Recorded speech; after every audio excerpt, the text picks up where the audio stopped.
Okay, You get the motions and everything, is that? Maybe we should, well, it's gonna show up in the transcript, I think, but maybe not. The audio. All right, well, I'm Justin got all the motions Yes. and I've got seconds, Correct. so. okay, we have Tell you now. approved the minutes in the transcript as well. So we have no members of the public present. We'll move on to the consent agenda. Topics will not be discussed unless there are questions posed by the commission.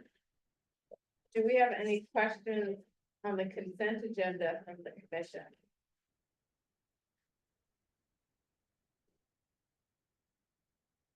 No questions from. Let me just check really quickly.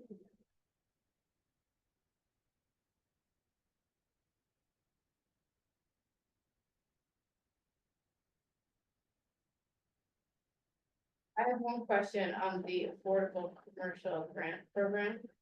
Well, actually, a couple questions. Did we decide, are folks from our commission on that? Yes. It's so hard. Commissioner Calvin was on the review. Okay. And I'll be giving a full presentation. It's on the agenda. Today, So I'll go okay. through the review process and selected grantees. Got it. Okay, great. Thank you, Reagan. No other comments, and we can move on to the financials and sales tax report in the packet. Did anyone have any questions on the financials for the sales tax report?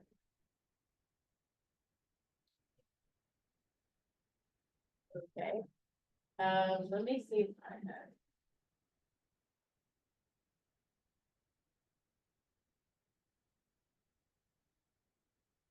We had asked for sales tax data from East End versus Pearl Street, I remember that, I see that in the packet.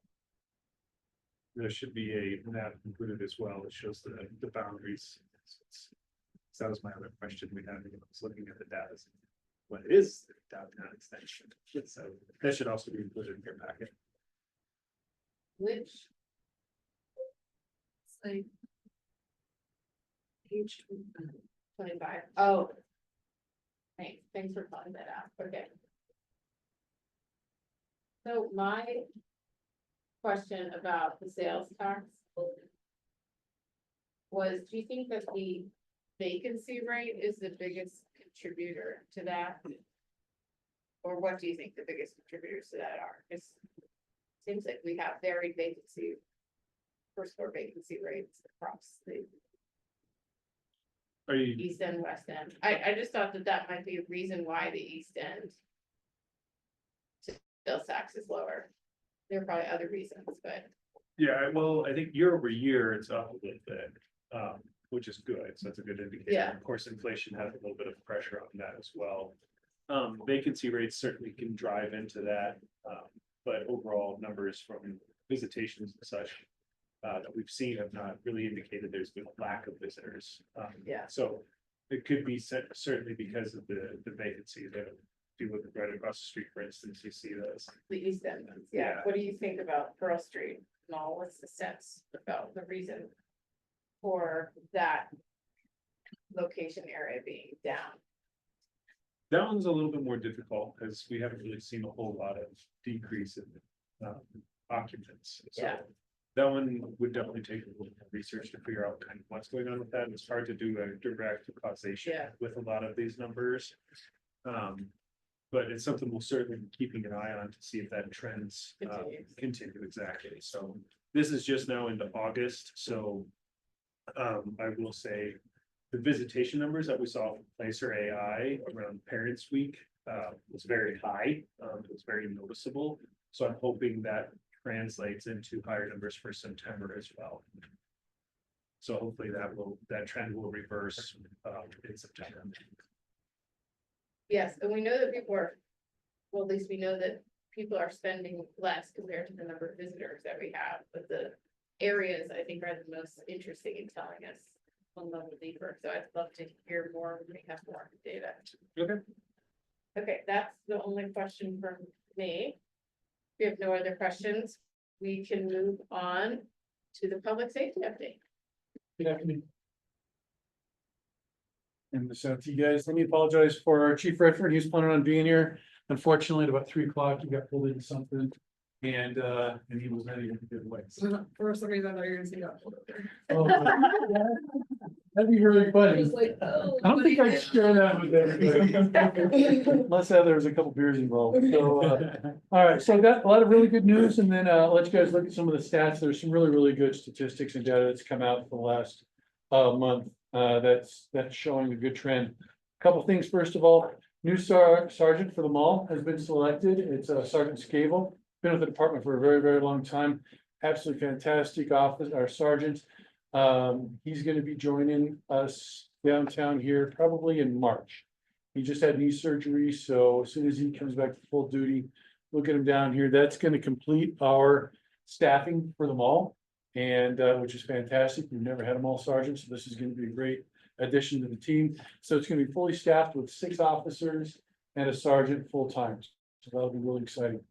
Secondly, our budget was approved by city council, which is wonderful. We got more than we ever expected we were gonna get, which includes some e-bikes. And we've known that our officers that are working in the downtown area using the e-bikes have been very, very successful. So we are purchasing some more e-bikes to get more of our mall team onto those bikes so that they can get around a little bit quicker and hopefully make more of a difference in the long run.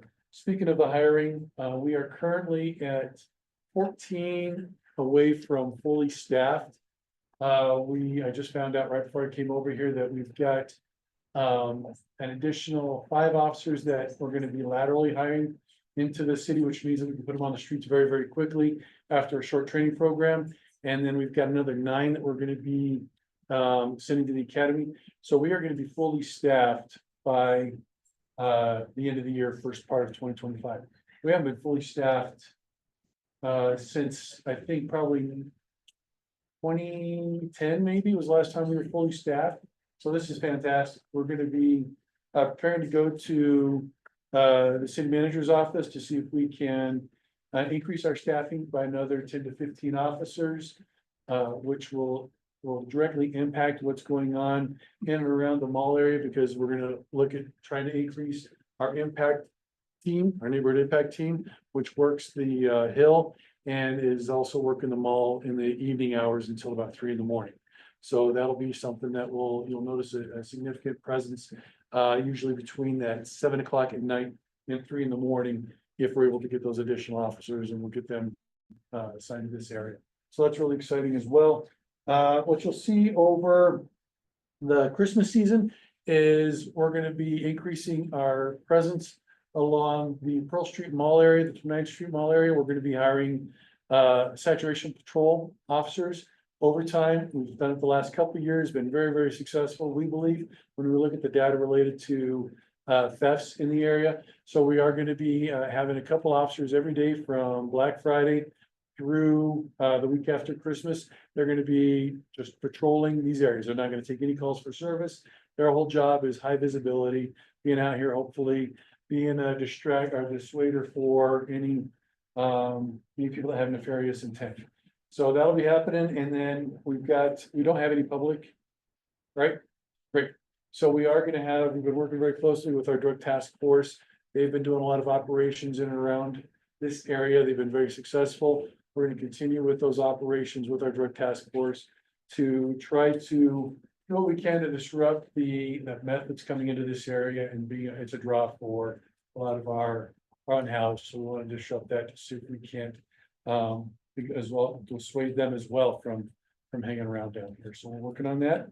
Finally, before I get to the data liaisons, we are increasing our liaison program with numerous groups and businesses throughout the city.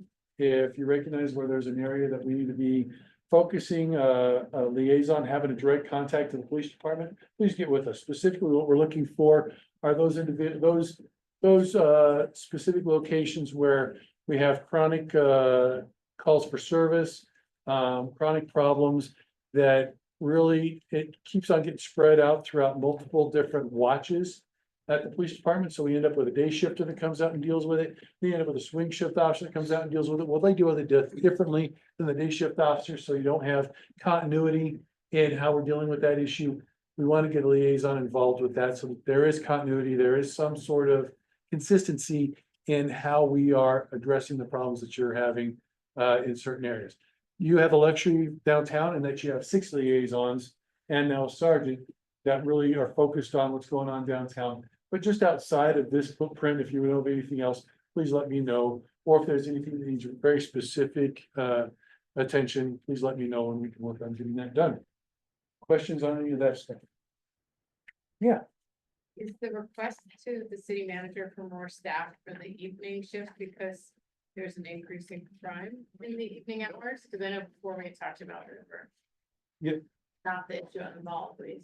correct. And the data, you'll see some interesting stuff with the data. No, it's not specific for increasing them all. So we're asking for 10 to 14 officers. That is going to help us really flesh out a lot of different assignments, one of which is the neighborhood impact team.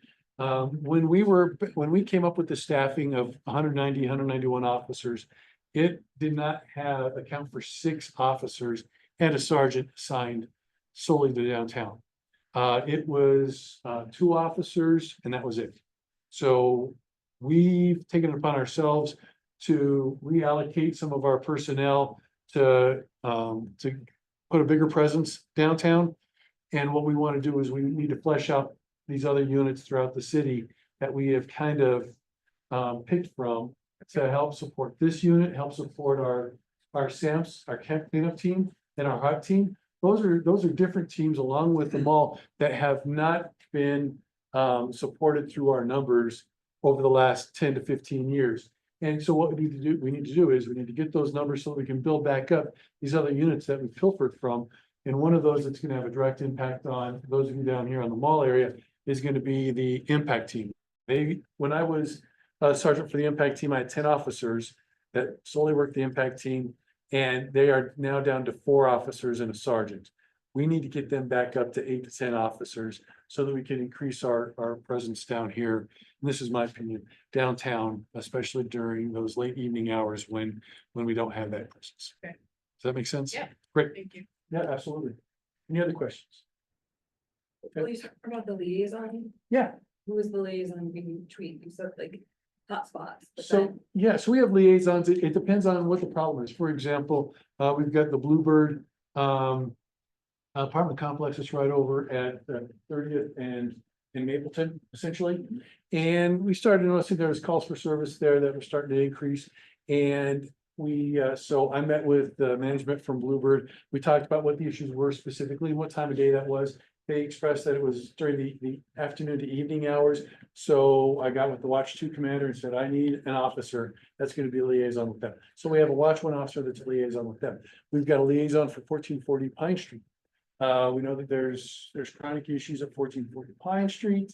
And rather than just continuing to throw different officers at that, we got a liaison assigned with them. We have 2 liaisons assigned to the shelter up north.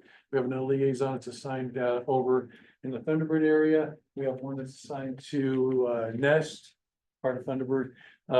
So we have liaisons that are picked from patrol. We want people that are working patrol to work as a liaison because they are going to be able to directly impact what is going to be happening with those businesses or with that apartment building or whatever the issue is. And they have like relationships with people, so they Exactly. know what's an issue Yep. and what's not. And it's Yeah. instead of you have an issue at 1440 Pine. Instead of calling and saying, I need to talk to an officer about how to handle this situation, and then it waits in the queue for 2 or 3 hours because we're busy with a bunch of calls for service. And then you finally get a call from somebody that works on the other side of town. They're not familiar with what's going on at 1440 Pine. They're going to be telling you, yeah, they're going to come up with something. This way you've got one specific person, you've got their email, you may have their cell phone number, you can call them up or you can email them and say, I have some questions about this tenant I'm dealing with, or there's this problem. Does that make sense? Yep. Cool. Any other questions? Great, very quickly, I'm just going to cover the data. When you look at the data, especially when you look at crime in District 3. So crime in District 3, there's a lot of red. Red is bad.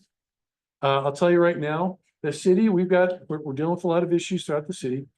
I'm going to be completely transparent and we're working through them.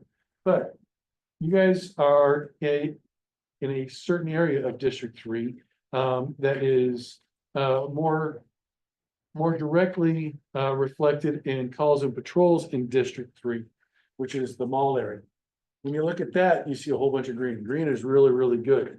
In fact, when you look at the numbers related to the, We don't have colors on ours. so oh, you don't? It's No. okay. Oh, that takes away from part of what I'm trying to Well, say. Budget though. Okay, so when you look at it, you'll see the negative. So you were at negative 43% on narcotics and drug calls.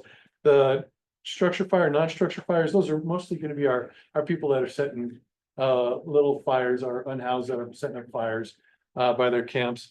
That's down a significant amount, 83%. Our disturbances are down almost 40%. Trespassing is down almost it's at 43%. Our assaults are down 9% and our total calls for service are 27%. So that's all really, really good numbers. And that is kind of an anomaly compared to what we're seeing in other parts of the town, especially the area that's surrounding the mall. That's the rest of 3. It extends from essentially just a little bit north of the mall, all the way up to the hill to baseline, and then everything in Gossan Grove. We're seeing an increase in that area, but here on the mall, things are serendipitous. So So this includes the Civic Center Park and Central Park The- or all the- down? the or just three- specifically for the 3 mall, it focuses. It does include Central Park and the park by the library as well. Interesting thing with that is one of our problem areas that we're focusing on for stratified policing. I don't know if we've discussed stratified policing with you guys. So if I may, for just a brief moment, I'll explain it. Stratified policing is a problem-oriented policing that we are doing right now in the city or for the police department. And we identify an area that has a significant problem related to some sort of crime. We assign a commander to that area and they are allowed to work with other resources holistically throughout the rest of the city, but then also bring in resources from within the police department. They'll bring in our undercover officers, they'll bring in additional patrol options, we'll bring in our detectives. And collectively, we identify what those problems are, what the causes of those problems are, and we address those problems. We saw a significant decrease right in that Central Park, Civic Park area over the last, that's been a problem area for us assigned to Commander Heat since for the last 8 to 10 months. And we recognize some issues with regards to some of the shrubbery around the band shell. So we call the shrubbery away. And that made a huge difference in our, Sorry yeah, about who would ever think that? But then we added e-bikes, which made a huge difference. We brought in our drug task force, which has made a huge difference. So it has significantly impacted what is going on downtown in that part of downtown. And then you throw into it the 6 officers that we've got working in the mall area. And collectively, we've seen a significant decrease compared to what we had last year over those last over during October. So good numbers. I think we're going to end up asking the chief to move that problem area into a monitor phase, which means we're going to move on from that being a problem area to another part of town. North Boulder is another problem area that we're addressing as well. Just that activity moved to Evan Fine Park, just moved a little bit off. the Interestingly, map, or- it did get displaced. We're having issues west of the Criminal Justice Center. Yeah. Right along 6th and Canyon, 6th and Arapahoe. We're seeing an increase of problems there. And so we're going to be moving some of our resources to deal with that. Yeah, we're gonna, no. I think that is a unique one-off with regards to the band shell. And being able to just remove a little bit of shrubbery and make a huge difference. I don't see us doing it at Evan G. Fine or anything else anytime soon. But we are finding that as we tackle one area, it displaces some of the issues to other areas. So we're evolving in our response to this and trying to figure out solutions that don't just displace it, but actually correct it. Questions? Keep it up. All right. I've got another meeting that I need to get to reference the shelter, so it's okay, I'm gonna take off. Thank Yeah, you. thank you all very much. Thank you for this, David. Yeah. Yeah, absolutely. Okay, up next, we have Bettina for a downtown Boulder partnership update. Or do I get to do the next slide? Dance, the dance. Well, I'm sorry that. You do next slide. Next slide. The next slide. Excellent. Well, hi, everybody. Great to be here. I didn't get to get on the feedback, but I feel like we've got to do some PR campaign around the fact that the mall officers are fully staffed like that. This is like. Good stuff, good stuff. So I've got 20 minutes, but I hopefully will not take quite that long. And I want to thank Commissioner Trees for coming to our downtown town hall. So some of this is going to be repetitive, and Erica serves on our marketing committee, so some of this is kind of repetitive for you too. But I'll go ahead and get through some of the basic updates. We have pedestrian counts, so if we get the next slide. Our pedestrian counts for this is hard for you to see. Hopefully you were able to see it on your packet. But we were actually down a little bit in September, year over year. Not sure what that's about, but it's an interesting trend to observe. And the same was true for October. So most notably, we observed that at Fall Fest, where our numbers just weren't quite as high as we had hoped. But we're hoping that with some renewed interest at the holidays coming around, which I will talk about in a minute, that things will be picking up a little bit more. On the next slide, I'll talk just a little bit about our communications and marketing efforts. So as you probably know, one of our two main areas of focus are to help make downtown clean, safe, and interesting, and then also to market downtown as a destination. And we do this in partnership with the city and also with Visit Boulder. Our market share is really focusing on Metro Denver and Boulder specifically. So we're trying to get people who are local or close enough to be local to come downtown. And we partner with Explore Communications. They run ads for us. This is just a flow chart of some of our media that we've been buying, including cable TV, magazines, and our digital role. Go to the next slide. This is just a little bit more about that. This is the Boulder focused media, and you will remember the So Boulder campaign that we started back in the spring. That's been so fun and whimsical. I've got an updated spot to show you for the holidays here on the next slide, I believe. Hopefully I'm right on that. Oh, sorry. So the first summer digital flight happened until the end of September. So we knew we were capturing that kind of end of summer back to school traffic. And it was really, really successful. We had 7.1 million impressions, and our click-through rate was 0.35%, which is pretty good. We had a dedicated flight on LinkedIn as well, because we're trying to appeal to people who work in office, also trying to tell the story about people who might businesses that want to move their offices to downtown Boulder. So really focusing on that professional sort of B2B aspect of social media. And we're going to be kicking off our winter flight, which actually went into play right before Thanksgiving. And we're now in the real throes of a holiday campaign. We're going to have a 2-page spread in the November 5280 edition. And we actually got an accidental inside cover placement in the October 5280. And the cover said, I meant to bring it and I was coming from another meeting, so I left it on my desk. But the cover says shop local, and then you open the inside and it's Boulder. So that felt like a nice little surprise.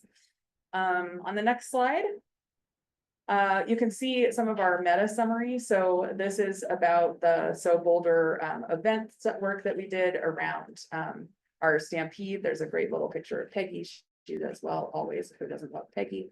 We placed a carousel ad in the Denver market that did really well as well. And our fall themed creatives are getting double the click-through rates beyond the summer and spring. And that's really interesting. I think maybe we're hitting some of that football traffic and people who are back to school and in a little different way than maybe somebody who's coming to travel over the summer. On the next slide, maybe this is the one with the video. Can you click on the 30-second spot?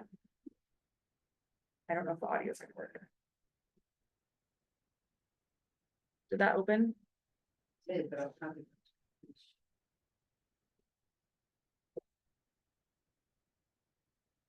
While she's trying to figure that out, incidentally, that was that picture of the spot with the QR code. That's a new thing that we started running this year. And it's an ad that shows on cable television. And the idea is that you have your phone in your hand while you're watching TV, well then pick up your phone and scan the QR code. It turns out people do that. Absolutely crazy, but they do. So that's been a really interesting investment, and we'll continue to invest in that. And if you can't load the spot, it's okay. We can send it out later. Or hopefully you'll see it on social. It is awfully adorable, but if you feel like you're ready to get in the holiday spirit. Otherwise, we can just go back to the deck.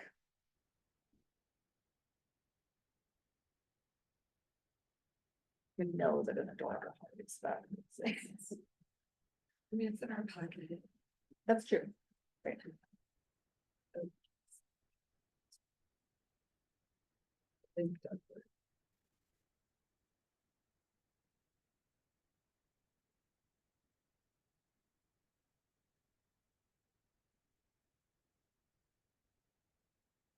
That's so Boulder too. So shop small, dine local, and support the community that makes downtown Boulder so Boulder. There was something about puffy jackets, puffer season, get puffed up, you know. It's winter in downtown Boulder, and you know what that means. Puffer jackets, so Boulder. Sure, we have that, but we also have over 220 locally owned stores and restaurants. That's so Boulder too. So shop small, dine local, and support the community that makes downtown Boulder so Boulder. And just a fun fact, all of the models that we use in our marketing materials are affiliated with local businesses. So that's really fun. Sometimes you'll see somebody, they'll come into a shop and be like, hey, do I know you? I'm like, no, you just saw me on the side of the bus. All right, if you can go to the next slide. No, that's okay. Oh. They're just sort of the same. Depending on how much time you want to spend watching jingles.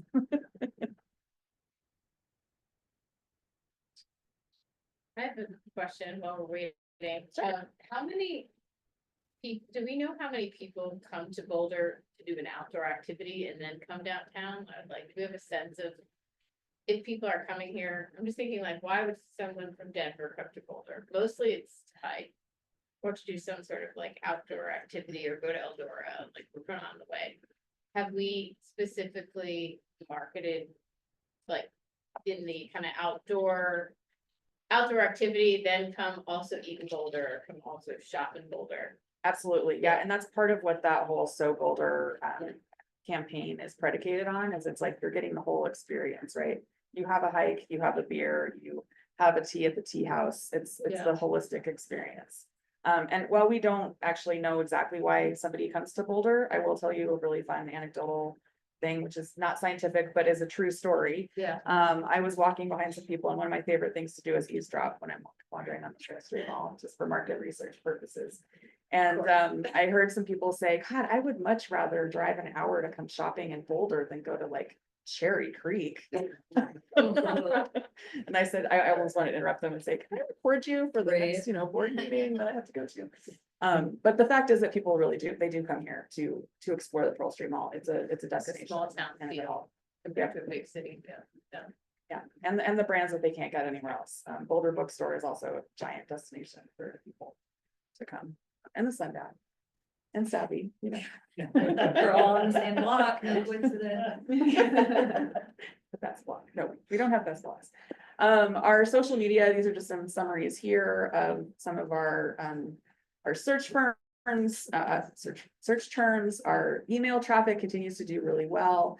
Hopefully you're subscribed to all of those, but those are a really good way of peppering information. We have real estate, we have Foodie Friday, and then we have employment as well. So all of those are doing well. We also have our business newsletters, our member newsletters, as well as different notifications that go out to our constituents, our members, the property owners, and people when there are shoplifting incidents and things like that. That's not part of our marketing campaign, but it is part of the work that we do internally. You can go to the next slide. I'm very happy to give you an update. The last time I was here, I had shared with you that our ambassador statistics and metric reporting system, the SMART system, was not actually so smart after all, because they were going through a revision to go to the 2.0, and Boulder was one of the test markets because we love our new technology here. And unfortunately, we lost a lot of data from certain months, but we've recaptured some of that. And so we're able to track that better now. And I also sent out in your report the Q3 ambassador report. So we're getting more consistent with those reports. We're hoping that they can also be disseminated to a larger group of people so they can see the impact of the work the ambassadors do.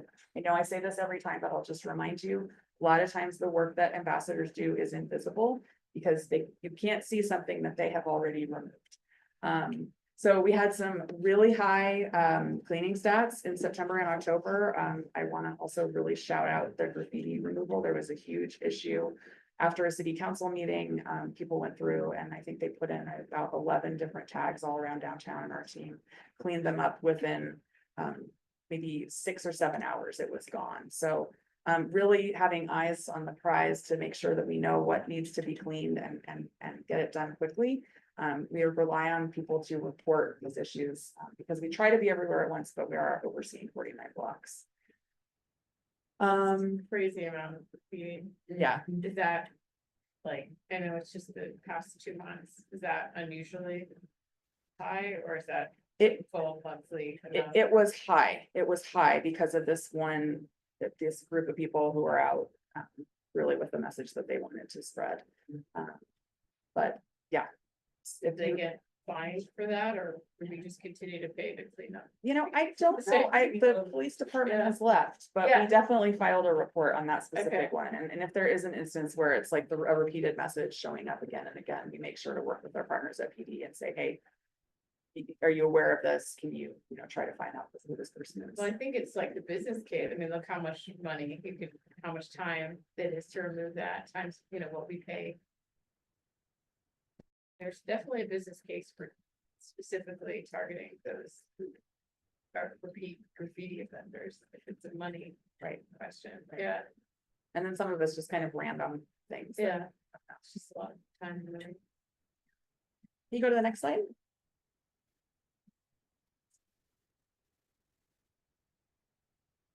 Here's just some more photos. We have changed our hours of operation. So we are Sundays 8 to 6, Mondays 8 to 7:30. And then Thursdays and Saturdays were 12 and a half hours a day. The ambassadors just did a bunch of work on the East End, cleaning out some of the East End planters. Those are going to be decorated for the holidays.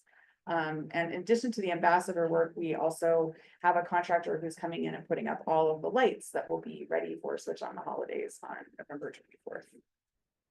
Can you go to the next slide, please? So some of our really fun programs and events that we had in October, we had World Singing Day, which is a great time. We were actually going to be taking over the operations of World Singing Day. It's been run by an independent person and he is bestowing this event upon us. So next year it will belong to Downtown Boulder and we'll put our own special spin on it. But that was definitely a good time. And then last week, the Munchkin Masquerade was phenomenal. We had a great turnout. No incidents whatsoever, no whispers about a mall crawl, which I was very relieved about for my first October. And we had really record people. We had people who gave away a lot of candy. We did notice that our pedestrian counts were down. But some of that could have been just where the pedestrian cameras are located versus how the traffic is. One of our specific areas that we really tried to focus on for the Munchkin Masquerade this year was making sure that the East End was activated, and there was a wonderful balloon vendor who put up balloon sculptures that kind of kept the eye going up and down the block. And it was really fun to see. I think I walked 18,000 steps that day, and I just went back and forth. And seeing the traffic on the East End of the mall was really special, and to see those businesses get engaged in this thing that sometimes can just be a little bit mall focused. That ended up being really fun. Yeah, And I was there. It felt very crowded on the mall, and that's just an opportunity to like put things like the balloons, but perhaps even other things on the east side to like draw people there, because I've heard people, I don't go because it's so crowded. Right. Because I was asked, and it's true, and I'm like, well, it's easy, we get pizza, like that's why we go. But I'm wondering if they're like, you could probably draw more people to the East End because, oh, it's not as crowded, and we have this like specific thing like a haunted house or something, perhaps if there's money or more interest in that. But I do think people actually don't go because it's crowded, and more people might go to the East End if there was an attraction there. yeah, totally. And I mean, we had a record number of businesses who signed up to participate too. Yeah. I think we had 81 businesses sign up, with us, so they were on the digital map that people were looking at. And then there were other folks who, you know, signed up that didn't RSVP, Yeah. which is fine, they were just sort of part of the party. But I agree, yeah, there's definitely opportunity, and people were taking advantage of the space up there, for sure. That felt new too, like, well, it's normally pretty sparse down there, so that felt good, yeah. What was your favorite piece of candy? Who I- gave out the best candy? I only eat chocolate, so whoever had probably Reese's peanut butter cups. I've convinced my children that it's normal to only eat one piece of candy per day max, so like pick your one candy. They're still very young, so we'll see how long that lasts. I used to tell my child that it wasn't an ice cream truck, it was a music truck. So he wouldn't have. Oh, he said, "Lying to me."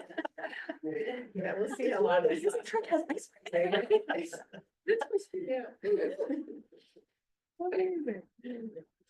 My favorite was FMBO, who are one of our sponsors for the event. They gave out these green pig noses and they had their giant green inflatable pig.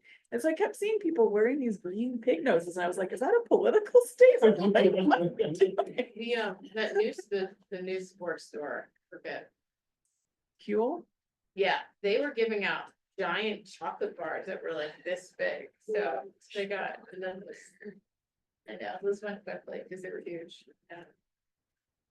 All right, enough trick or treat talk. Let's go on to the next slide.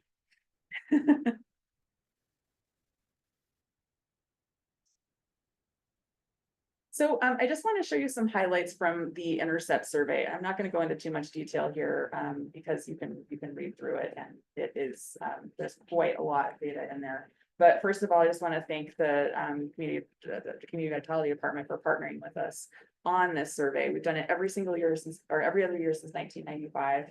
And that gives us this really long piece of data where we can see over time what people's behaviors are, why they're coming downtown. And this year we had, if you can go to the next slide, we got 775 respondents, and that's a really big deal because at the beginning of the summer, we thought we probably weren't going to make it. It was really hot and we were facing some survey fatigue. It was a long survey, which means we got a lot of data, but it also means that the people who actually participated in the survey had to stand there for like 30 minutes, and that's quite a commitment to make. Despite that though, we really did get some excellent things, and the surveys were conducted between July 19th and September 16th. So we really saw a whole gamut of like full on summer vacation, heat, afternoon rainstorms, and then into kind of like back to school. Football season has started. What is happening when people come downtown? If you can go on to the next slide.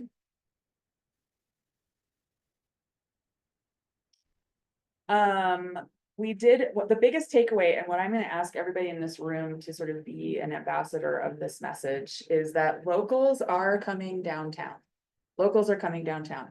Say it with me. Locals are coming downtown. Just over half of the respondents who are from Colorado were from Boulder versus 43% in 2018. So that actually means that people are reporting coming from Boulder more than they were pre-pandemic. There were fewer downtown residents, and I'm not sure what to attribute that to. It may be that people who live downtown are a little bit afraid of people carrying clipboards, and so they just wouldn't stop to converse with them, thinking that we might be asking them for money or some kind of petition or something like that.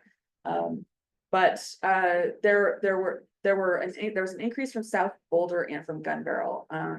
A quarter of the respondents among locals lived in North Boulder. And so there's been a lot of housing developments built in North Boulder, a lot more people moving to Gun Barrel. I think that just correlates with sort of housing and where people live.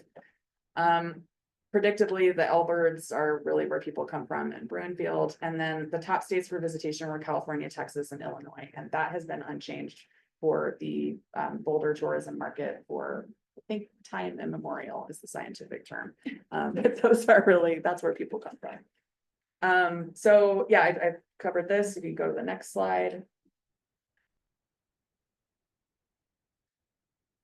I think I covered that.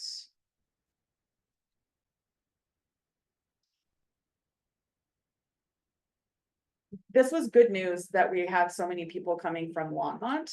In just simply because the Longmont downtown has really flourished in the last 4 or 5 years. And it's great to know that their residents are still coming to Boulder because we have that special Boulder magic. Whether they're coming here because they work here and they're enjoying their time after work or before work, still shows that we have a market share there. Interestingly, our market share from Denver did drop considerably. And I don't really know how to interpret that, but that's a piece of information for you to chew on. On the next slide.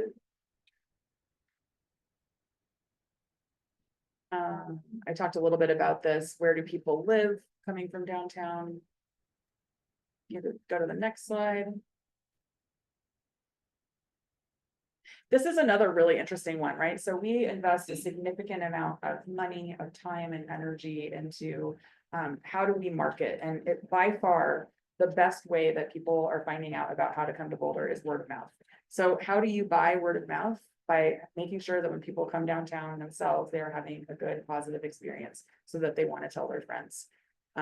Then we pay them $20 to invite a friend. No, just kidding. That's not a campaign that we've started yet, but this is just sort of one of those marketing tropes that we know to be true, and it was proved by this Intercept survey.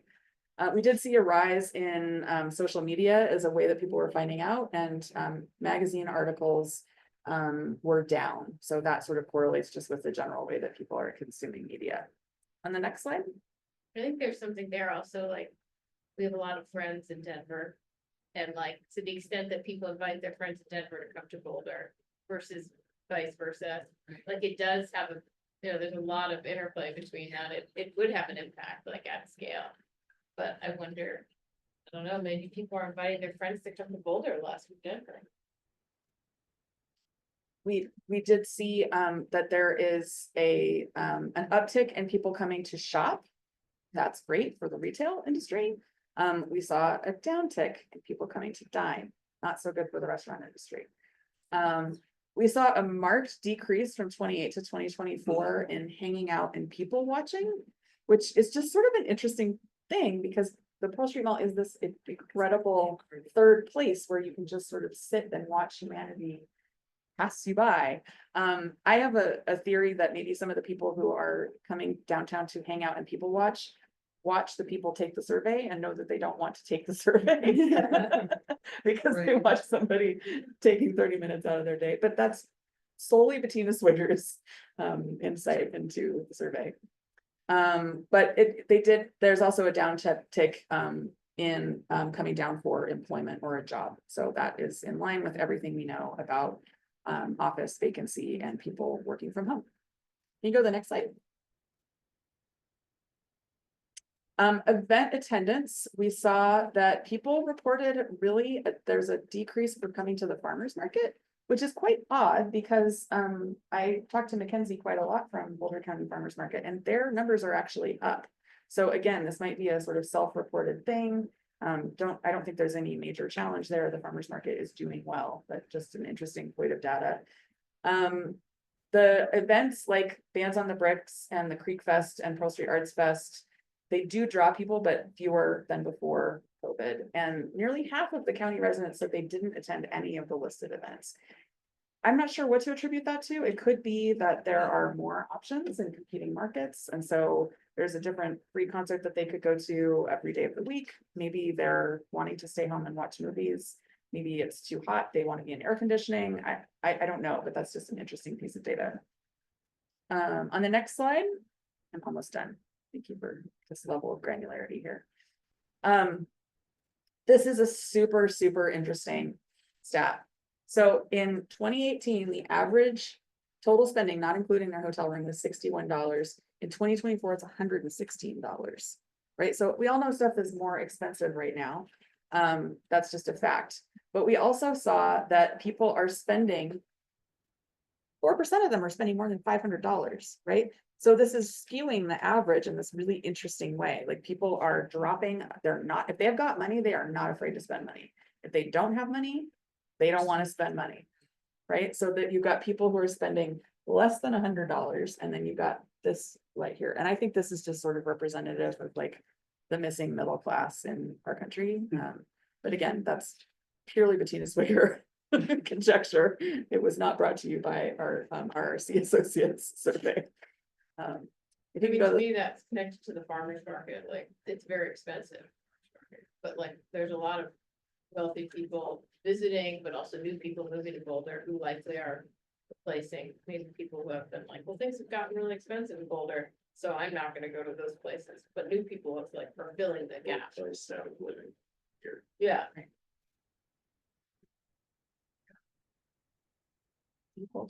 Yeah. It's really more than you. can you go to the next slide? This is just a little bit more, that is not super surprising, knowing that, things are more expensive. It jumped dramatically in the last 2 years. Interestingly, though, we did have our retail outpacing our restaurant spending in 2024. This is just some general demographic research. And then on the very last slide, if you can take me to the end. You just mentioned it, you said that, right, this is the trend toward more affluent visitors downtown. So what do we do with that?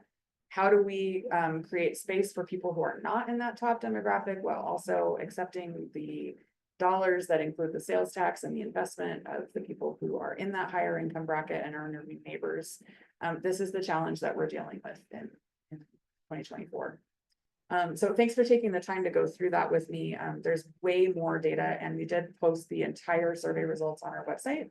It's on the business resources tab if you want to dig into it with more information. And I think that's all I've got. just a quick comment, I've been noticing that DVP has put those really nice signs on all the vacant East End businesses. Which I had wanted that to happen like a long time ago, because that block, that 1700 block is very vacant, so I just wanted to say that I appreciate that, and I think it really helps. Well, thank Yeah. you. And we actually did that in partnership with the city. So thank you to our partners at the city for helping us. You know, when are they gonna tear down that building? It's been forever, but. Oh, the old. Oh, really? The old top, the whole half block here, they have all this like. Sign, it's been vacant so long, its job is just vacant. I don't remember it. Does DVP track first floor vacancies? We do. Okay, and, is that been pretty consistent? First floor vacancies? Yeah, We do not have a first floor vacancy problem in downtown Boulder. It simply does not exist. I know there's some spaces on the side of East Boulder, but if you Yeah. compare to an industry standard, like anything above 14% is considered a problem, and we're maybe at like 4 or 5%, if that. The problem that we have is office, second, third. yeah, That's where and it's upside down. It's upside down from other downtowns. yeah. No, I'm not saying I think it's a problem compared to other places, but it's noticeable because it's so small. So it just feels like any business that shuts down, like Main Jack just shut down. Like you just notice. It's like routine. Yeah, that was sad. Yeah, but then you just notice it more. So those signs make a big difference, but when we're so concentrated, people notice every business that shuts down, I think, when you're walking past a block. Any other questions? I know when, the Lazy Dog, like, is Chiba Hut open yet? It is not open yet, but they took down the fencing on Friday, so it looks so much better now. And I mean, they're working on that thing Yeah. day and night. Yeah, They've actually had a hiring call as well. What's happening with the former bed? Does anyone know? So like Bettina doesn't even know. It's suffered. Bettina, it was pre-Bettina, but there, yeah. Well, I'm glad that But, she had finally, that's been vacant for like 30 years. It's the West End. Four of them? Really? No. No? Okay. Nothing going on. up The Oscar there? Blue space is getting a lot closer as well, so the vacant spaces. A lot of the vacant spaces that you do see do have leases that are still.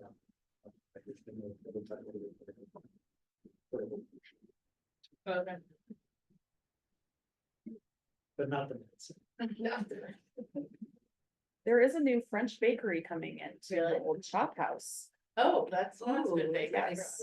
Yes, We so don't have a French bakery, that's good intel too. I had to leave you with something. Thank you. Yeah, that's the type of intel. I don't need to know that. Thank you. More bread.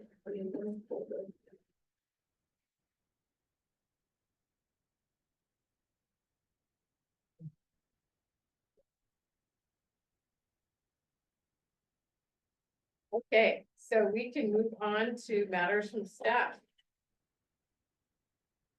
Okay, Thank first, you, Matt. Madam Chair, first we've got Matt Shazansky, with the first couple items to be leading, we've got some participation from others.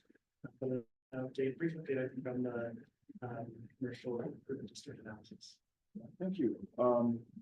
So just take a few minutes. We were able to get the presentation to City Council, got some feedback on both the improvement district analysis and the commercial area blueprint. So just a quick refresh, the improvement district analysis is the near term. What are we going to do to create efficiencies and work on governance in our improvement districts over the next year or a few years? And the commercial area blueprint is to do the deep dive into what we should do over the next few decades. And other than a few like sort of specific recommendations on focus areas to eventually start to dig into, there's just enthusiasm on council and a real curiosity about joining that conversation. So, jumping from that, we Regan put out an RFP for the first phase of that, the improvement district analysis that's on the streets right now. That we've got a deadline of November 22nd. And so we will review those and get the consultant on board and get that project done very quickly. The timeline is looking at having our first set of deliverables as soon as April for that to line up with the city's budget cycle. So it's definitely something that we'll be back to next meeting and talk in more detail about how that's going. But it will unfold very quickly and might even be reaching out to you between meetings. We not as a body, but if you as experts on downtown can give advice. So this is as well. So will we see like a report on that in January, like that quickly? Yeah. Maybe at that meeting? Well, every meeting from now on, I'm going to give you an Okay. update. Well, anything we've got at that point, we won't have like drafts or anything. Okay. So is this identifying stuff there?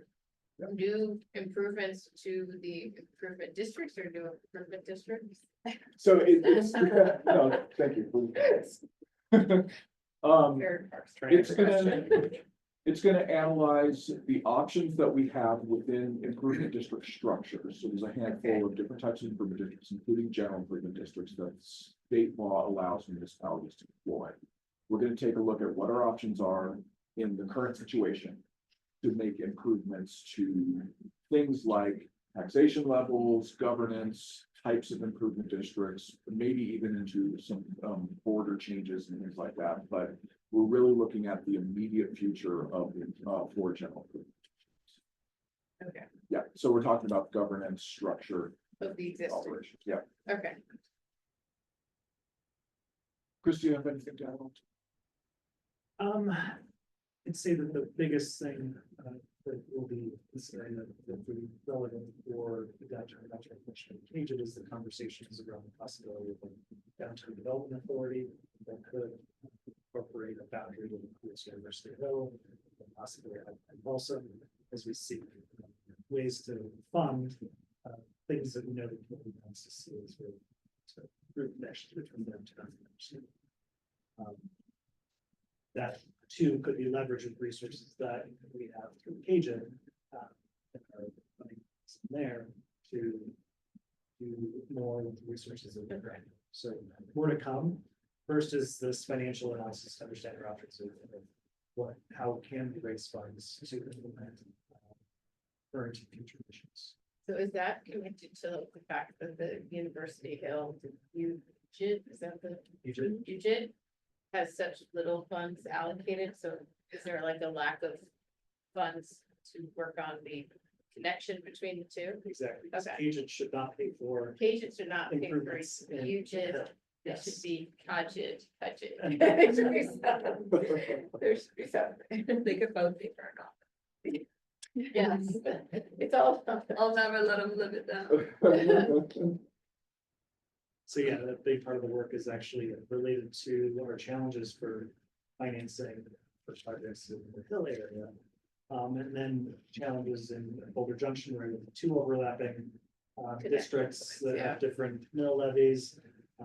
And some things and some desire to expand GID benefits to new developments out.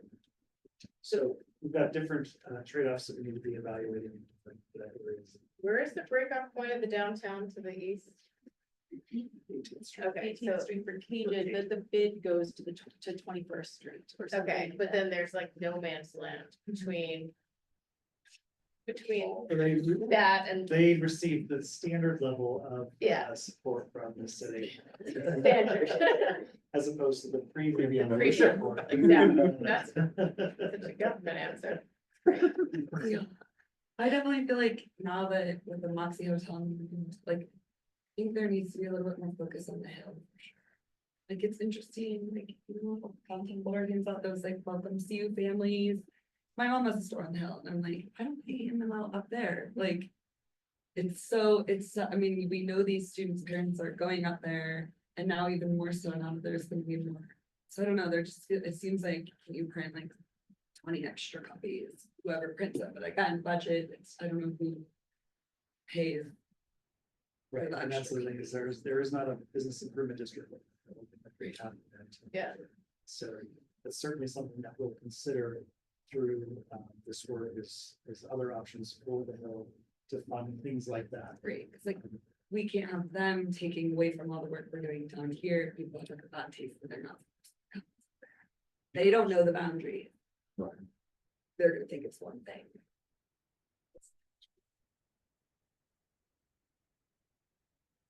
So I guess the last thing I'll say on this is, like I was saying, the commercial district analysis, sorry.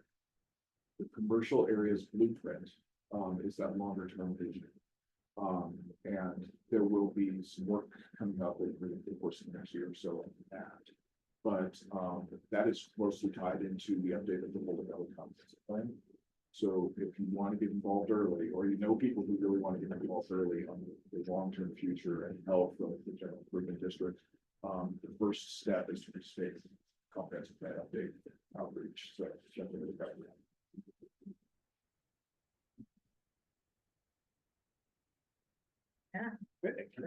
Moving on, we want to share with you all our draft 2025 work plan.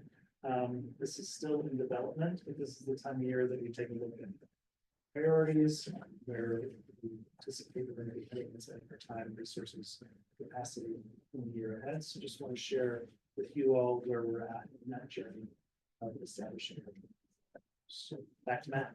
And it says my name on here, but It's all Steve and Elliot, we're all gonna weigh in on this, so, let me just advance this, so just a reminder that community vitality across all our work groups, we, have a strategy centered around these three pillars: district vitality, cultural vibrancy, and access for all.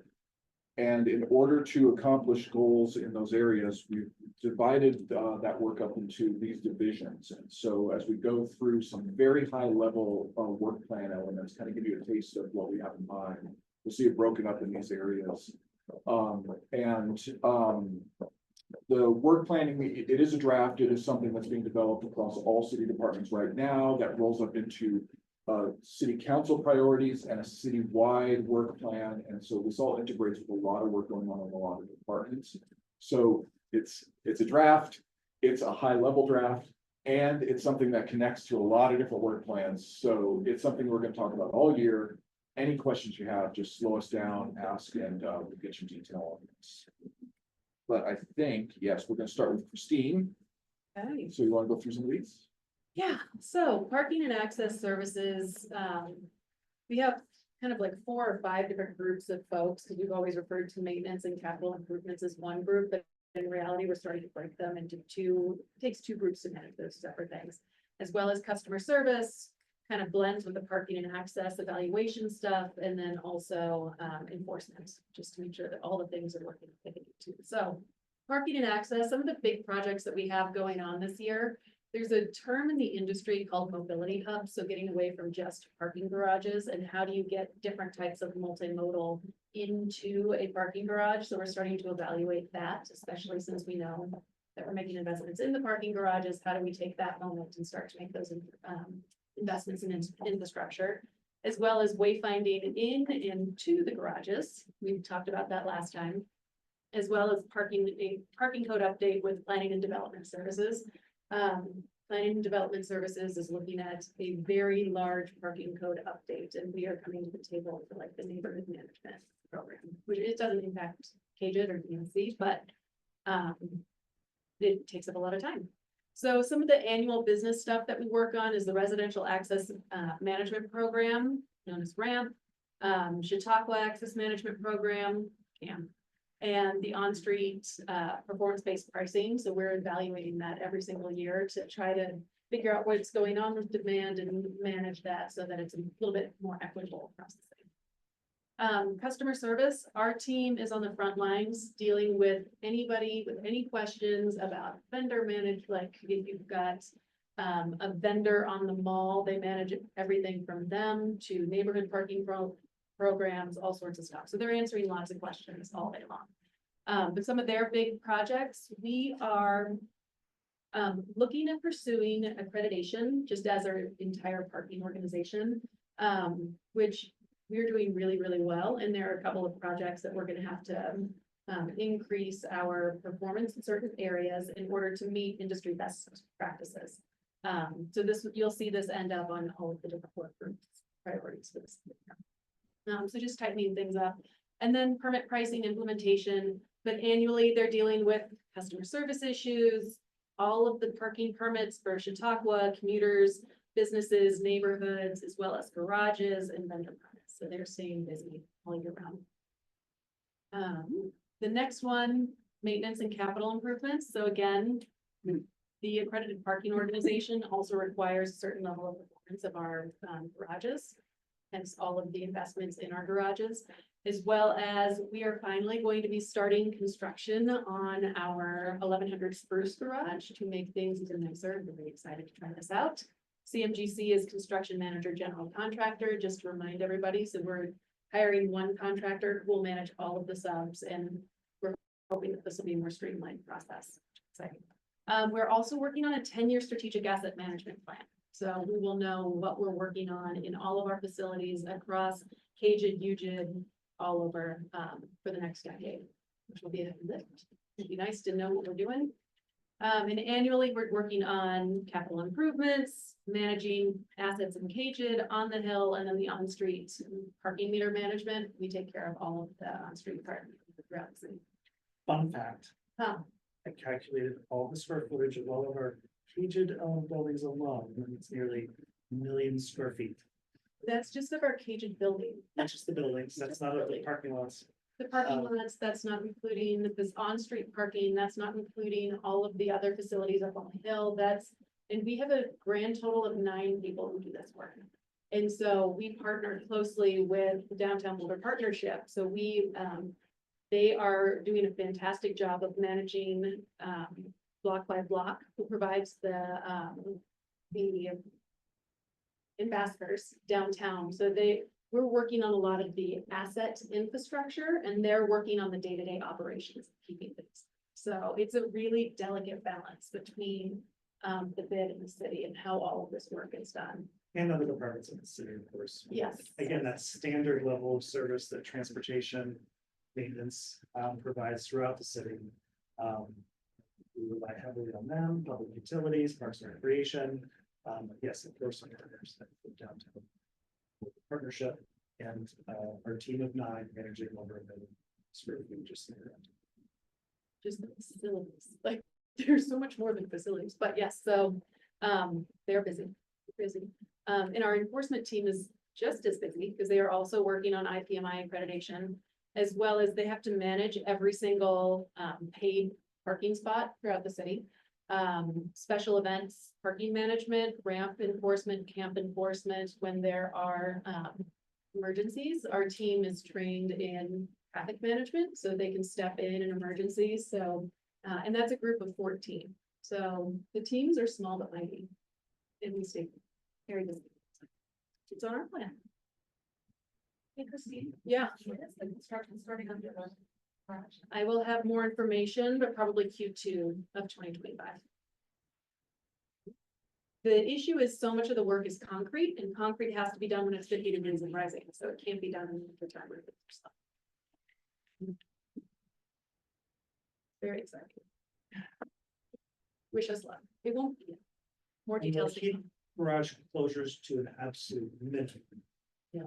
But there will be garage closures. But we will communicate in advance as much as possible with everybody, so. that they- My goal is hopefully we're in and out of there in 3 to 4 months, getting everything done, but I don't know what the closure plans will look like. So once that Is that for clear, Spruce, you're saying? that's for Spruce. And our goal is to hit 1 garage per year, so that we're not having like the scatter shot, we're closing this one down for 2 weeks and then that one for 3, and then we're trying to create a cadence that everybody understands. Where are you directing people to park? So there's lots of space always at St. Julian. Plenty of space over there. There's lots of space at RTD. There's lots of space at 1500 Pearl. So the customer service team has to manage all of the communication with all of the permit holders, letting them know where they are assigned to for that period of time. And then we also have to run pretty intense marketing campaigns to let people know like, hey, this garage is closed, but please go to this location. Is that So- like gonna be in front of the garage too? Yes, those will Okay. be on all of the lollipop signs and garage. Okay. signs. Yeah, Good, yeah. Moving on to our district management work group, which is Regan and Lane. Pauline. Another small but mighty team. So we're hitting very high levels. Plus interns, big inland. And yes, interns and lots of support.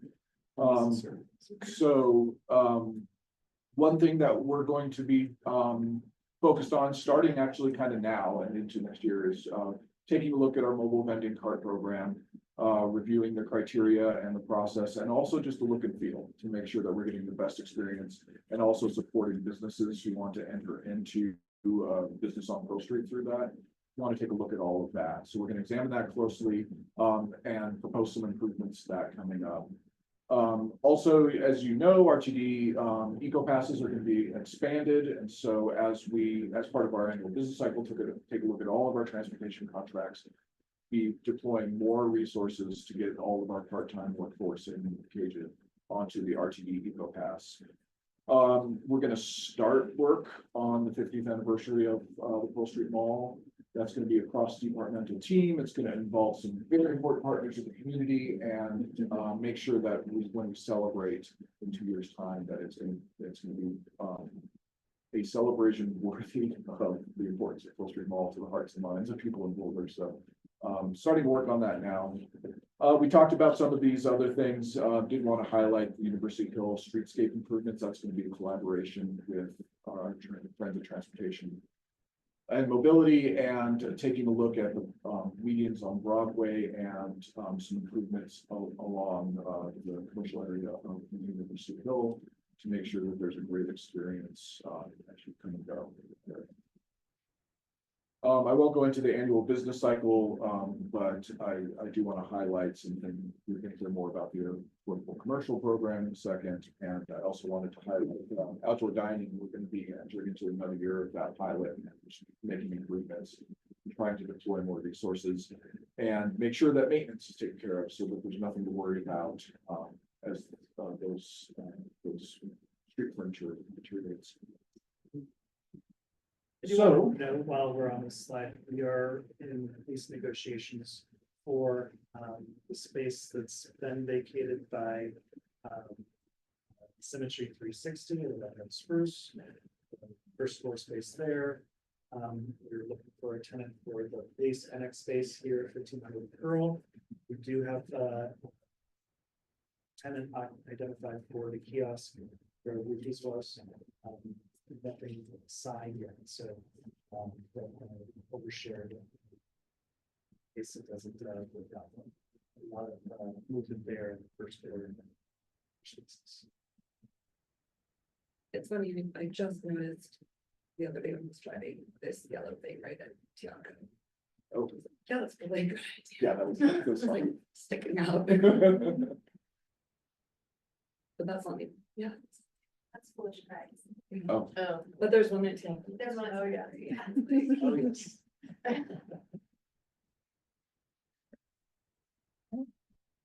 so over to, the Office of Arts and Culture, this is a very brief. I didn't do it. Very brief, overview of, we just had our work plan meeting today and it got deep, but wanted to highlight, just like there's going to be a Boulder Commercial Areas Blueprint, there's also going to be a Boulder Arts Blueprint. That's a strategy document we produce next year. I'll probably come and talk to you about that at some point during the year because downtown being the cultural center of Boulder, and we want to make sure that we ask all the right questions about the strategy for next few years for the Office of Arts and Culture. And that's going to be around things that you see in this annual business cycle, which again is very brief, but the Cultural Grants Program, public art, our civic dialogue program, including Boulder Arts Week, and our collaborations with the Boulder, with the Visitors Bureau, the public art maintenance and public art tours, our programs for artists, we have programs for professional development of arts professionals in our nonprofits, and so taking a look at all of that with the blueprint.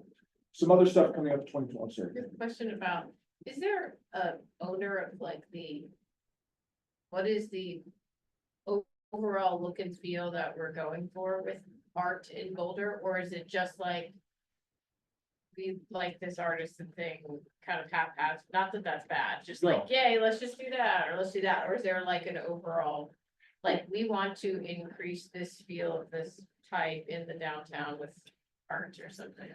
It's, you're gonna be shocked with my answer, it's a little both. Sounds shocking. Right, so each new permanent piece of public art does have a selection panel that is formed of community members that are specific to that project. Now, there's some exceptions to that with murals and temporary artwork. There's a standing selection panel that kind of oversees those, but the community weighs in on each and every one. And so as far as like look and feel, those criteria that's designed by those selection panels Yeah, specific for the project. And then artists propose ideas and Yeah. that's how they respond to those criteria. Now, that said, the current community cultural plan, which is sunsetting, yeah, does say that there are some like gaps in the collection. There's some things that this community values very highly, and we want to tell the story of Boulder through these Yeah. artworks. And so it has recommendations to the selection panels on how they could approach some of those needs in the community for works of public art.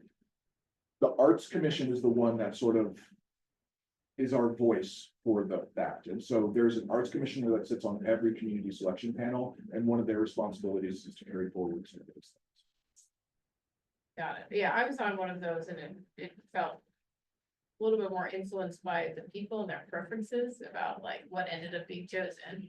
Right, which is, I would say, perhaps, maybe it's representative, it's hard to know, but I could see that like it might not be cohesive throughout the city if Yeah. each selection panel was just choosing what they liked best. And it's hard because it is a subjective decision that people Yeah. have to make, right? Yeah. Especially about art, about what do you like? And so what we do is rely on selection panels Yeah, to have those conversations and inject at the right times public inquiry and some professional Yeah. advice, and try and have a staff technical panel that weighs in. yeah. So I can't say that like we'll be able to curate. a I'm not perfect collection. critiquing it, it just Yeah, doesn't yeah. feel like there's a feel, like, it's obvious that no one wants like animals, mountains. Outdoor stuff, like it's that type of stuff's never really seems to be chosen, which is very like stereotypical. Like Boulder, but not as seen in the arts, as I would say, so Yeah. it's like, And then There's the last maybe cultural some- plan, there was an observation that Yeah. maybe we have enough of that and we want to like have some variety. yeah, it just, So the blueprint is the place where we get to Okay. have that kind of I'm input. I'm not saying I wanna have a role in this, I'm just No. more saying that I don't know. sometimes I felt there's a disconnect between the arts and what people think about Boulder, and maybe that's intentional. But it's also like, are we wanting to be a premier outdoor destination city, or are we not? Or are we want to be kind of something else or something different, like? It seemed like art is a way to tell a story, Exactly and right. what is the story that we're telling? I'm not sure what story we're telling. And Well, and that's intentional, and you were sort of right in the way you framed that, is that each selection panel is kind of telling their own story. Yeah. Right? That changes when you start to look at the collection as a whole, or at really big projects. So one thing that's gonna be coming up in the next 2 years is the Western City Campus. Big project over at Alpine Balsam, big investment, there's gonna be a lot of art. And so we're sort of backing out and saying, like, instead of a discrete neighborhood project that we want to address a couple of communities, this is gonna be about the entire community and the story that we tell there. So there's gonna be some fluctuations. But to your other point is like the message of what Boulder is, does get conveyed by our art. Yeah. And when we asked that question in 2015 in the original cultural plan, there was this sentiment that was put forward by a lot of people in the community saying, we have the outdoor art, we have the bronze realism. We don't tell our story as a contemporary world city, right? And so that was one thing that was put forward there. I don't know that we've accomplished that goal, to be honest, but that's another question we're gonna Okay, ask. in so the there was future. like an intentional. Yeah, And then there might be like a new intentional, okay, for the next 5-10 years. and granted, we're More trying to yeah. hit the middle between Yeah. local input and a curated intention, but we do want that voice to be part of the conversation, so that's what we need to wait. Another thing that's happening, I put 9 new public art projects. Oh, right above that, there you go. We do have a timeline for next year to get the piece at the Spruce Garage installed. Lining up with construction project Christine's got going on, so we'll keep you updated on that, but looking forward to cutting the ribbon on that. For sure. Enough Don't about the arts. remember what we chose. Yeah, you're gonna be so surprised. I'm so surprised. Part of the magic. Over at the Office of Special Events, there's some new projects coming up. I mean, Justin works hard on getting those permits processed, keeping those events safe, working across departments on turning the gears. But we're taking a look after recommendations from Boulder Social Streets, that series that Transportation and Planning put together, as well as program recommendations that we got in that planning exercise we did earlier this year. We're gonna be taking a look at several streets around the city as possible event streets, kind of like we have up at the Hill. And seeing if there's new, easier ways to get people to deploy events onto the streets and then eventually sponsor those and make sure that happens. So that's something that's gonna be an exciting thing comes up the first half of next year. We've revised a special events guide, made it a little bit easier to read and a little bit less weight, so it doesn't hurt your arms while you're lifting it. And then improving our sponsorship progress program. We, for special events, we have certain sponsorships that we give out to groups, help with things like zero waste costs or to try and guide certain events that are filling the gap in the community. And so we'll be improving that process next year. Any other questions about this slide? Hey, Elliot, want to talk about business services, the machinery that keeps us all running and all of this? The shredder. So we do have a few discrete projects we're gonna try to tackle in business services. The city is, as a citywide project, they're working on, I'm sure you've heard the term, long-term financial strategy. So part of that is us diving deep into our revenue sources and uses, so really trying to make sure we can correlate the dollars we create with our revenue streams and the dollars we spend on the community. So it's a little bit of a tangent from the long-term financial strategy, but it's very directly correlated. You've heard a lot about Placer AI and a lot of the data that we're collecting there. So evaluation and analysis of not just that data, but also what are some of the things that we do to measure how successful we are as an organization that supports this community, will be something that we are also looking at. Some of the not so fun stuff is the MOU and agreement development. So we make sure we really have a clear understanding of who manages what, and what they manage and when. It's going to be something we're really going to be spearheading a lot with business services, kind of taking the lead on that. And then, of course, we have a new ERP enterprise resource planning tool, AKA Workday, that we're transitioning to. So that's going to be a big lift for business services team to help support the department in that transition. The rest is just annual business cycles and supporting the lovely work that these folks do. Budgets. We work with money. Yeah, but you know, budgets are standing for our priorities. So That's right. you're right. So that wraps us up. That is, the highlights of our work plan. Chris, do you have anything else you wanted to sort of? No, because I want to make sure we keep moving and this is our draft work plan. So there, everything is contingent on analyzation, resources, capacity. So there might be some shuffling, but this is where we're seeing areas heading for. Can I ask a question? How does or does not your work plan interact with the 5-year vision plan or whatever we were talking about a while ago? I forget the name of it. Remember? No, The vision downtown board vision. vision plan. So the vision plan will certainly be a major input to the blueprint work. Okay, So it is certainly part of our conversation, of making sure that we're taking into account, and not just that, but other departments of the city. All these work plans feed up into a citywide work plan, okay, because there are a lot of cross-departmental dependencies. That's why we're doing this work now, as we get it all uploaded into the citywide work plan spreadsheet. There's dashboards available online that relate to city council's priorities to make sure that there's transparency across the organization and the community. But as far as the downtown vision plan goes, that is certainly a major input to the.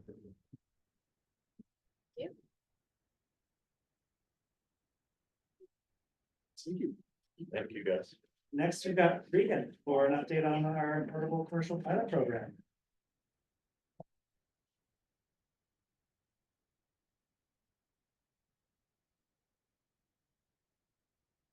This is not Matt's name tag. Oh. No, no. Oh, There we go. Like that. Vegan brown. There you go. zoom in a little bit. Okay, that's good.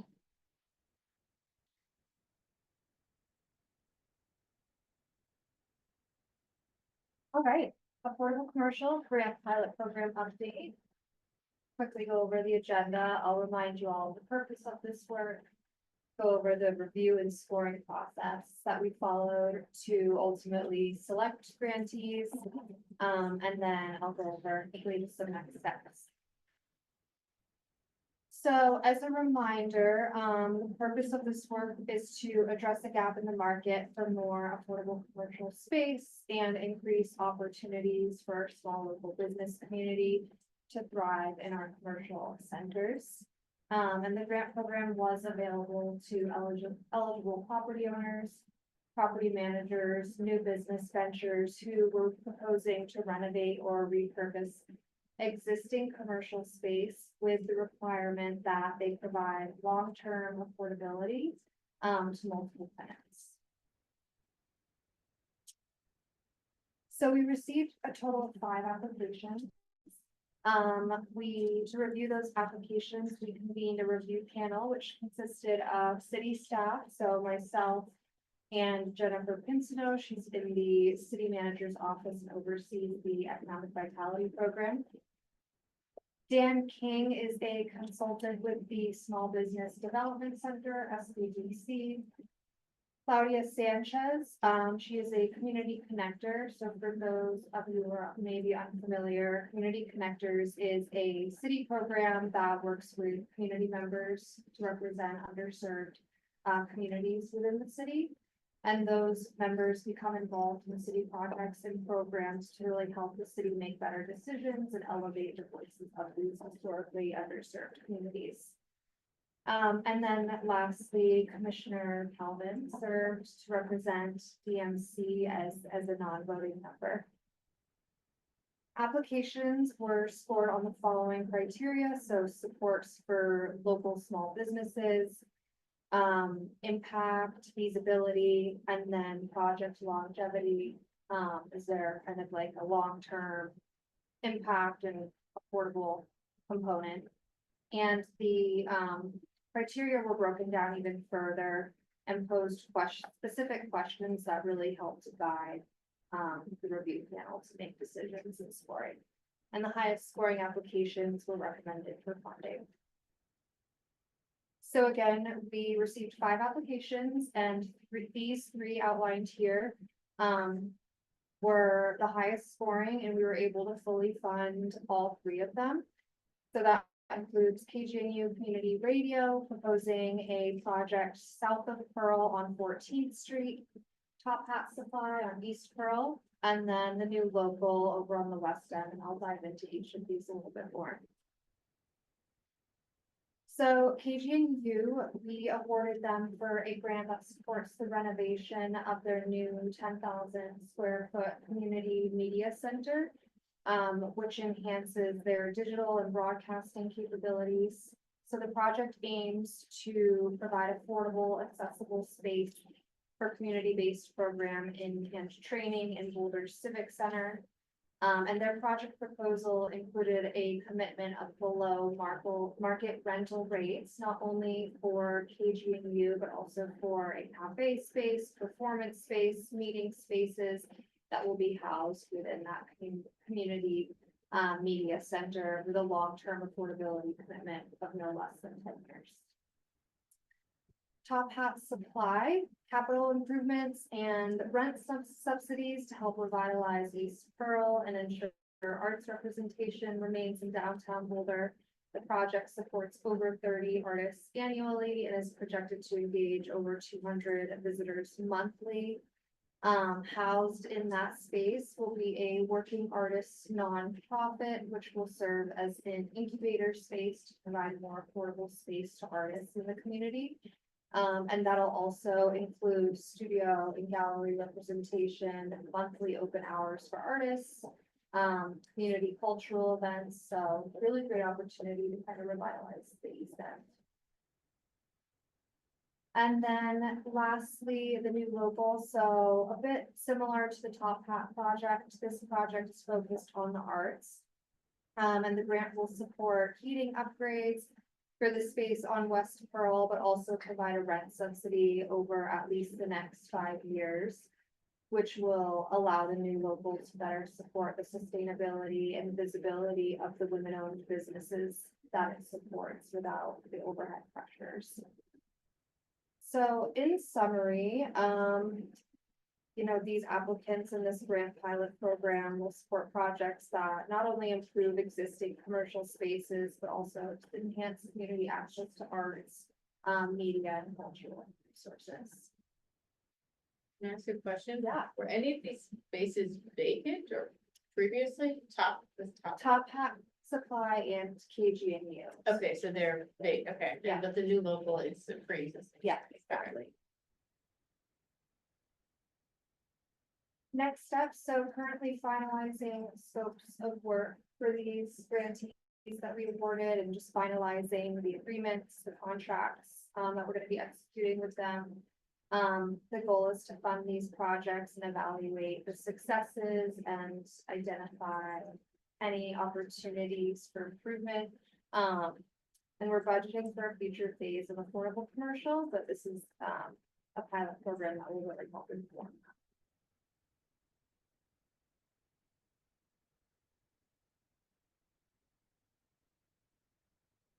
But just as somebody that participated, Yes. it was kind of interesting. It's interesting to see who applied for it and. These selections feel like things that will.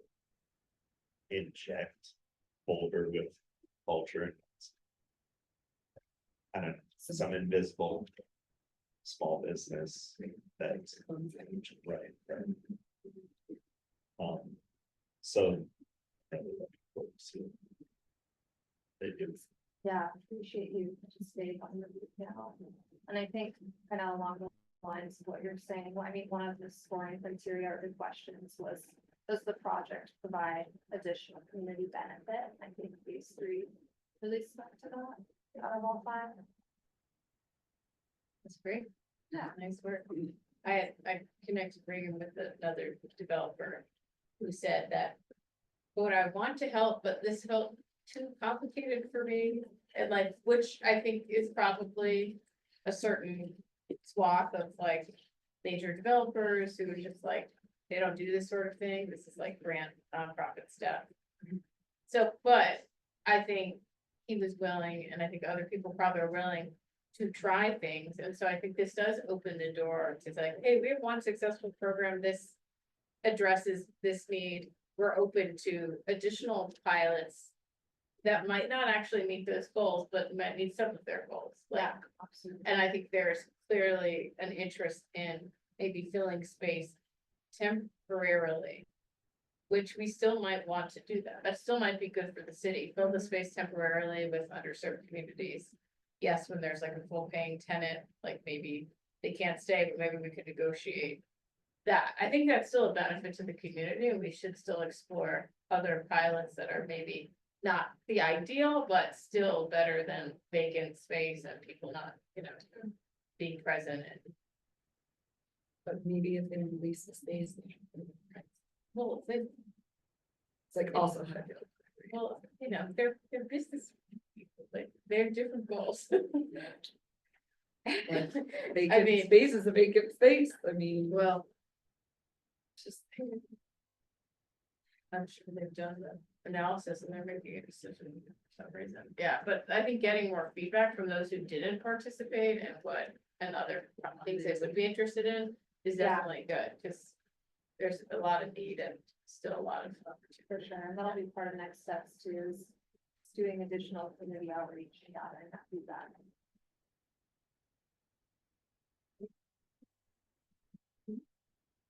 Reagan. Now we have a parking product update. Are you giving a? I'm gonna do it on behalf of Sam. She's been leading the Ames transition and she's very tired. Christine, and then you got some slides. Thank you. So the last time we were here. Yay. So the last time we were here, Sam gave an update on the parking product evaluation that we're gonna engage in this coming year. So we had promised after we got feedback from y'all that we would give you a general timeline of when we would take on these things. So next slide. So as a reminder, some of. My computer's slow now. Here we go. Our objective is to achieve the highest and best use of the assets that we have in Cuban. And so the areas that we identified that we really wanted to focus on in terms of higher and best use is supporting all modes of transportation downtown, managing parking demand across the district, maintaining safe, accessible, and activated district assets, creating a consistent parking experience across Boulder, supporting the Park Once philosophy, and supporting the downtown economy. Next slide.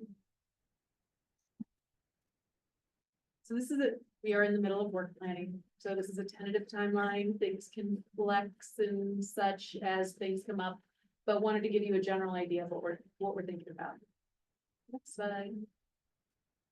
So we've talked about this ad nauseum, but we are doing facility assessments to figure out what needs to be addressed in each one of our garages, and then we are going to do the construction to address those deficiencies. So we've been doing structural assessments at 1100 Spruce. We did a safety assessment in the St. Julian. Because as we started this process, we were just thinking about the structure of the building, and then we realized that we also need to be thinking about safety, and now we're going to be applying structure and safety to 1500 Pearl. So you'll notice that this one's a little jumpy, if you will. But the CMGC work, we're going to start with Spruce, and then when it sounds like the St. Julian's moving forward, got through planning board with their expansion. So we're trying to time our work with their work if they do continue their work. So that we're not creating too much noise at multiple times for people around there. So that one is in flux. And then after that, we'll be coming to 1,500 Pearl Garage. Slide. Mentioned that we are looking at mobility hub infrastructure in all of these garages, so. We had found out about a grant through the Denver Regional Council of Governments, Dr. Cog. Last minute, we threw our hat in the ring and applied, and we've gotten responses saying like, hey, asking more questions. So hopefully we'll have more information for you all about that, but, hoping to secure some extra funds to do those mobility hub investments and strategy researching. Next slide. Permit pricing evaluation. I know last time we were here, we were talking about permit pricing and how quickly you wanted to escalate or not. And it turns out we have to follow the budgeting process. So what was submitted to the budget office in April of this past of 2024 is going to be feeding the 2025 pricing. But we want to get ahead of that and give you guys an opportunity to provide feedback in early Q2 so that we can work it into the budget for 2026 budget. So we have a really long lead time when budgeting for the city. So we're getting that on our docket so that you guys have those opportunities. Also managing parking demand across the city, the wayfinding into the garages. We will have to bring in a consultant and such in order to do that sort of work. So it all depends on resources and capacity on the team. So that one we know needs to happen. The timelines are in flux. That's what the little asterisk is about. So FYI. Next slide. And then supporting the downtown economy. So we really want to drive creative marketing campaigns to promote our current parking products. So again, this is one of those things that we need additional resources for. So as the work plan plays out, we'll know when this really would come online based on staff capacity. And procurement timelines. Next. Wayfinding within the garages, we want to, again, timelines. In this one, we want to install when or after the construction is done. So there's so many dependent externalities right now. So I can't give you a very clear timeline, but generally this is what we're thinking. So we would do staff kickoffs, bring it to you all for feedback, install the signage, and then 6 months to a year later, provide feedback on what did we see, how our traffic patterns changed, et cetera, based on what we did. Next. Analyzing parking products or analyzing products to identify unmet customer needs. Again, depending on staffing and all of those things, this is the general timeline that we're anticipating. You see that we're trying to build in ideas of when we bring things to y'all so that you have an opportunity to weigh in because that's important.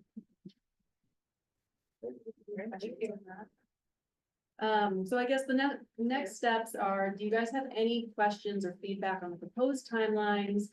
Or do you have any changes that DMC would like to suggest? Because for me, the Gatas this year are really investing in the infrastructure, the lead time on procurement and the cost of not making investments in the facilities, it takes its toll. So those are my Gatas, but if you guys see something differently, I'd love your input as we're working to priorities. I feel like we've talked about all the improvements. Perceptions of our assets to people that are visiting the city. How that plays into collecting and use. So. Yeah, I just like wonder to change perception. Like they don't seem to notice the little things or the big things. I mean, they're very expensive. I mean, like the upkeep and all of that. So like, do you have to do something like pretty big and drastic for people to actually like sense that something's different? I don't know. I think that's a question of like, I was excited about the idea of like murals on the garage like that use like wayfinding and renamed and like rebranded because marketing really drives perception and like the garage is putting a lot into them. But like people might not change their perception unless there's something like outwardly, not even inwardly, right, outwardly different about it. So that, I mean, the art, obviously on the spruce garage, like will be an example of that, but that was already people's favorite garage anyway. Yeah.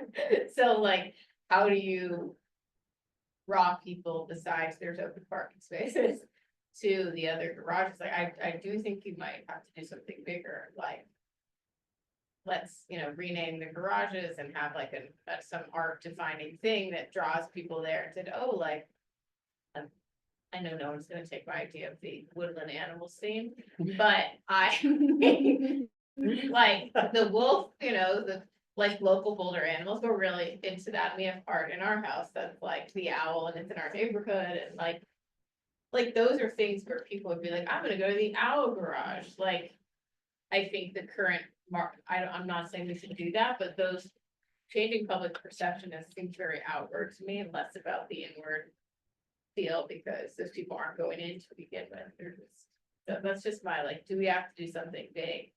Perhaps with arts and culture to like get people to change their minds. I wouldn't be upset if it was the owl garage, but I love baby owls. Who doesn't love baby owls? Baby owls. Well, by the next DMC meeting, we will be bringing, Baby owl. The baby owl. a mural, there are murals that are gonna be happening in this building, and one of them will be visible to the public. So if Nice. you do want to bring it to your attention. Sounds like my taste might be a little different. And there are animals involved. There are. It's not necessarily part of a many garage, Okay, or mobility hub. it might, that might identity. not be what it takes, but just more of the outward.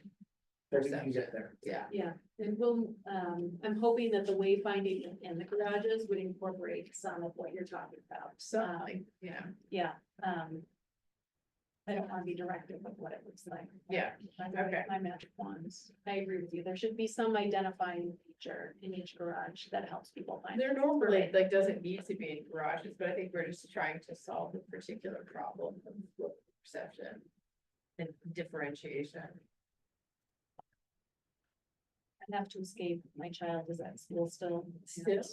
Well, I have after school care until 6, so I have to hustle. Yeah, thanks for speaking. And that concludes matters from staff. Great. Okay, so I think that the matters from commissioners, the town hall, the content was what Bettina presented. It was a bit, there's a bit more there, but I do feel like you got a good update on that. Do you have any questions in particular about the town hall? She'll tell me. Mom informant, okay. Okay, And we had Elliot there presenting on, yes. Placer AI data as well.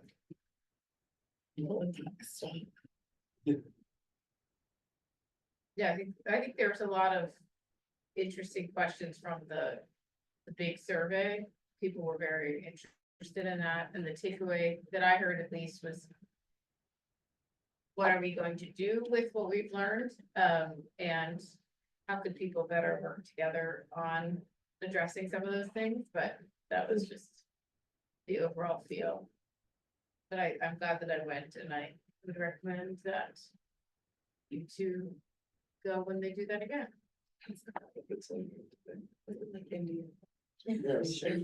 They're gonna do a late night version for you, Justin. Yeah. 11 PM to 1 After AM. hours.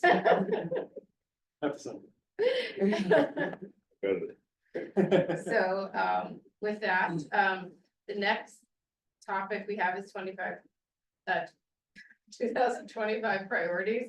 I, have asked Chris that we postpone that until Dawn, at least Dawn is back as the chair of the commission, so we will push that to the next January meetings, that's okay. And will we have a sense of council priority after that, right? So counts, because they're gonna be in the midterm, they're Okay. not doing a retreat, they're not shifting Okay. priorities, they're just doing a check in on the established priorities. So they're Okay. not asking for a letter from commissions this year. Okay, So we put this on here just acknowledging that there are 2024 priorities. And we maybe have a lot of them, Yes, so, and maybe they are staying the same. Or maybe it's time for a retreat where there's a spectrum of priorities staying the same for 2025 to we need to have a commission retreat and have a facilitated conversation to pull out what our new priorities are. So the question would be for you all to consider whether or not, where in the spectrum are you? Can there be a reconfiguration of these quickly during a commission meeting led by the chair? Do they stay the same, or do you want something different? So I guess since you were in here, would we kind of establish that and Andy as well, yeah. to see if anything jumps out and is useless or super useful and something that should take. Did Don, did he attend the planning? meeting? Yeah, For when these were established? no, I mean, last month, and did he have did you talk about this at all, or? No, okay, yeah, I think he probably would have thoughts on spending time on this and. Yeah. We could also, like, it'll be a topic for next time, but depending on, I think we would probably need like 30 minutes. So it depends on what other stuff is on the agenda. I know we don't love to go over, so. And the strategy that UCAMC decided Yeah. to employ was individual commissioners are sending their written priorities. Did we give them a number? Like, do you think? No, a number of priorities or.